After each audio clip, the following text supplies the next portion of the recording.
fast here at the Velodrome at Izu. On our final day of competition, we move now to the men's Keirin. What a day we have this in the spiritual home of the Keirin. It came to life in 1948, shortly after the war, as a means of generating some income, used as a betting option. And it has sustained all the way through. There's a big professional circuit in Japan, some 43 Keirin tracks here. But they've never produced an Olympic champion. But Japan have 2 riders in the quarterfinals. Well, Harry Loveraisen is already a double gold medalist here, sprint and team sprint. Alongside him is the world champion from 2013, the Olympic champion, Jason Kenny. Former gymnast turned now track star, 22-year-old Matthew Richardson. Kevin Quintero, the 2019 Pan American champion. Ryan Hillel, the Frenchman, bronze medalist at the European Championships. And for Japan, the 2019 silver medalist at the World Championships, Nita Udai. Well, you can hear the crowds getting excited, having a Japanese rider, 2 actually in the still in the race quarterfinals of the Keirin. Here comes the Derny that will pick the riders up at 30 kilometers per hour as he passes, and he will increase his speed to 50 kilometers per hour in 3 laps, and that's when he swings off, and the race proper will start between these athletes lining up behind the Derny. The last 2 riders in this race are out of the competition. The first 4 will go to the semi-finals. It will be devastating for the 2 riders that finish in the last 2. Their Olympic Games Keirin dreams are over. Loveraisen from the back, riding confidence and speed. So a bit confusing when we hear noises like that, but it's a tyre exploding in the middle of the track. Sometimes we think it's a gun to restart the race, but when they put too much pressure in their tyres in the middle of the track and it's extremely hot, we hear them go off with a loud bang when the pressure gets too much. So it's really confusing for the riders and the commentators, wondering whether it's a gun or it's a tyre that has blown out. So Loveraisen now hanging right off the back. He's going to make a big jump now as the Derny comes off, and he moves himself right up into second place. Will he want to take the lead? It looks like he will. He wants to lead this one out from the front.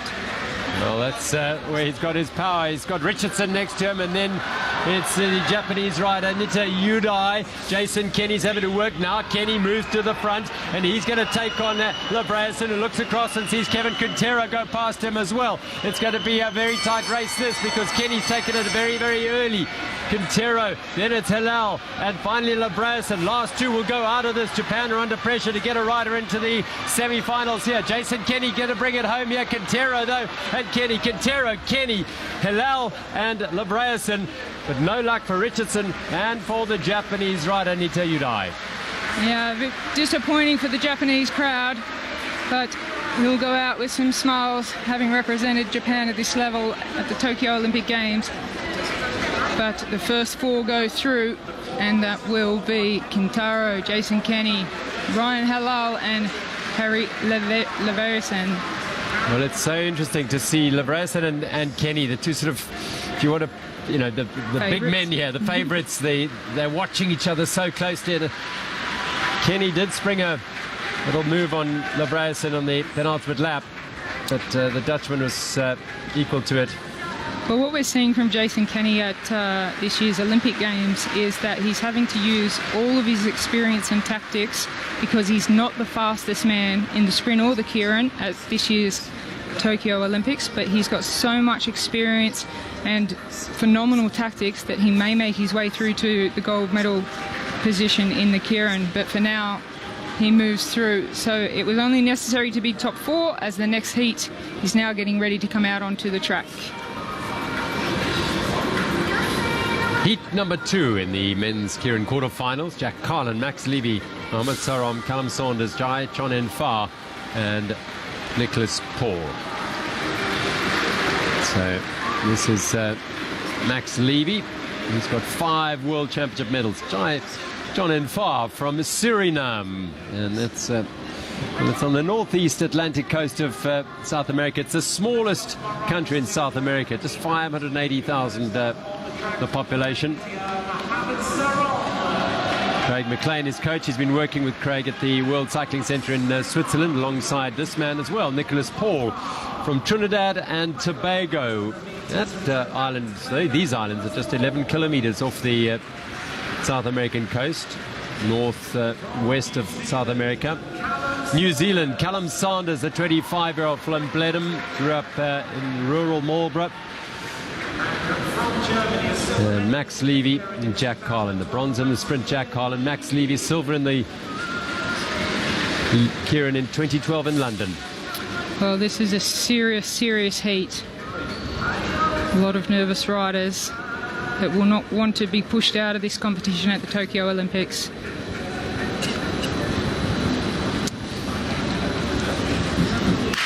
Begun for the start of Heat 2 in the men's Keirin quarterfinals, and a field to save here. Jack Carlin, Max Levy, Mohamed Sorum, Callum Sanders from New Zealand, John Enfar from Suriname, and Nicholas Paul from Trinidad and Tobago. Levy takes it up first.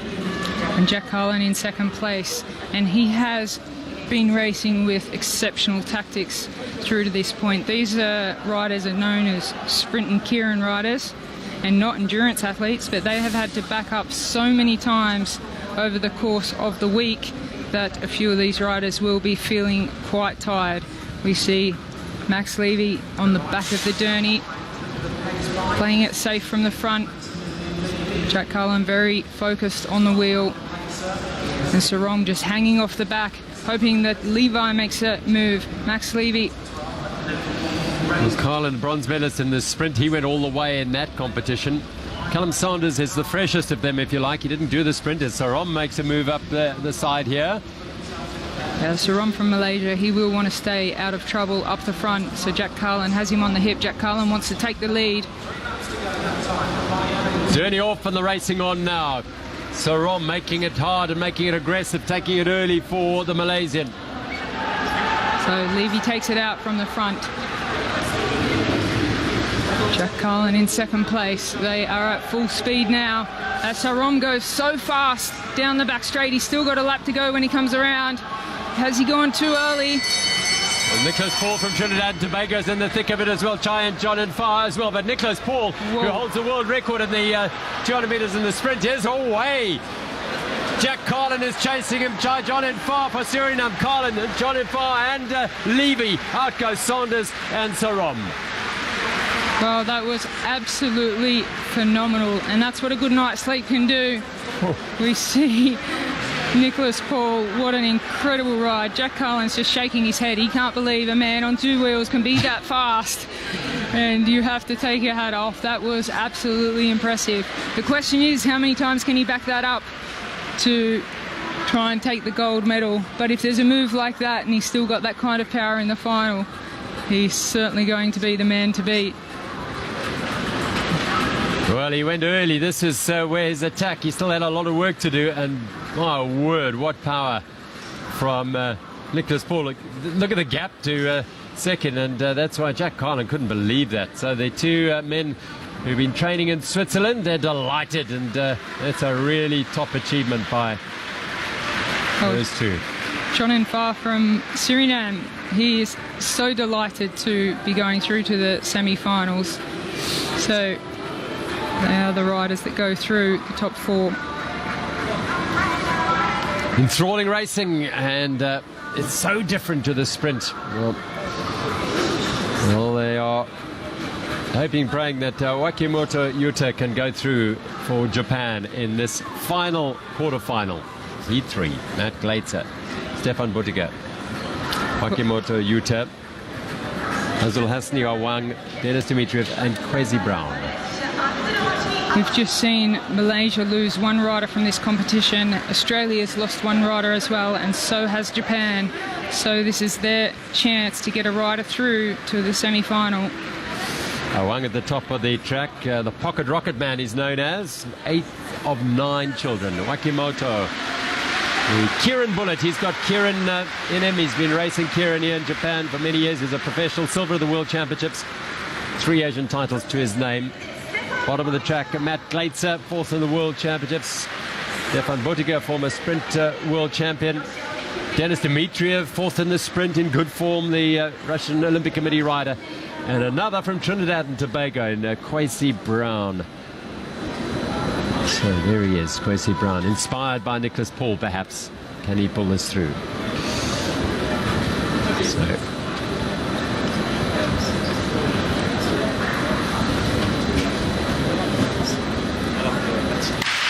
Heat 3 underway in the men's Keirin quarterfinals. Matt Gleitzer of Australia, Stefan Botiga of Germany, Wakimoto Yuta from Japan, Mohamed Awang from Malaysia, Denis Dmitriev from the Russian Olympic Committee, and Kwesi Brown from Trinidad and Tobago.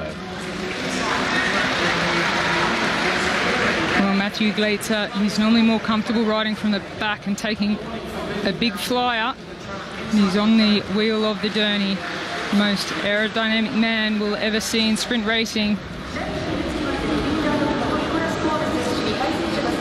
So it's Gleitzer, then Dmitriev, Botiga, Wakimoto, Brown, and the last rider in the string is Azil Hasni Awang, Mohamed Awang. Bronze medalist in Rio, bronze at the World Championships last year, 2017 World Champion. He's a real contender here, but he's right at the back of the string. He knows what he's doing. Well, it's certainly a very hard heat with all those big names. Matt Gleitzer's coming into good form. Dmitriev has raced a lot during this Olympic Games, but very, very experienced. Well, here comes Awang from the back. He wants to better his position, but he slips in there. He didn't want to go right to the front, so behind Dmitriev. Now he makes his move to move up onto the wheel of Gleitzer. He wants to try and get past early. Wakimoto comes round the outside. Awang and Wakimoto, they'll have another lap, and then the bell. And the Japanese rider's getting the crowd on their feet now as he takes to the front with Awang behind him. And then Kwesi Brown, there's the bell. Can he hold it? It's a long way out, but he's used to doing this in the Keirins here in Japan. He's losing ground now as Awang starts putting the pressure on. Kwesi Brown and Matt Gleitzer as well in the thick of things here. Wakimoto's going to get it. Awang and then Brown and Gleitzer. Out go the German rider and the Russian rider Dmitriev. Well, I think that was one of the cleanest races we've seen, and the two riders that missed out were the two riders I think we would have predicted. So a very clean race there. And Wakimoto, what a man. He is the man at the moment in this velodrome.